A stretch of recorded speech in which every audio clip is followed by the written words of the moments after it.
ito ay rated SPG. Striktong patnubay at gabay ng magulang ang kailangan. Maaaring may masiselang tema, lengguwahe, karahasan, sexual, horror o droga na hindi angkop sa mga... Mas nagalaiti pa nga sa galit itong si Hazel nang hindi nga siya piliin ng kanyang sariling anak na si Jessica dahil mas pinili nga ni Jessica na pumanig nga dito kay Felma dahil alam nga niyang mabuti ang loob nga nito.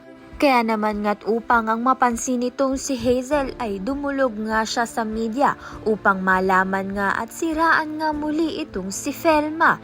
Dahil dito nakarating nga itong paninira niya kay Manuel. Binantaan nga ni Manuel itong si Hazel na tumigil na nga siya.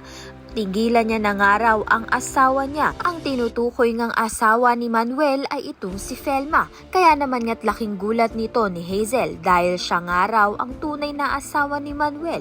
Sumagot naman nga itong si Manuel na si Felma nga lang ang nagparamdam sa kanya bilang asawa.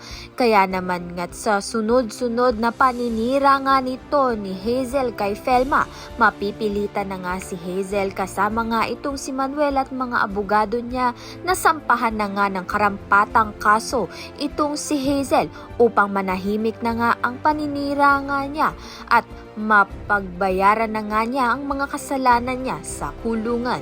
Kaya naman nga't yan at iba pa ang dapat nating pakaabangan. Maraming salamat sa iyong panonood.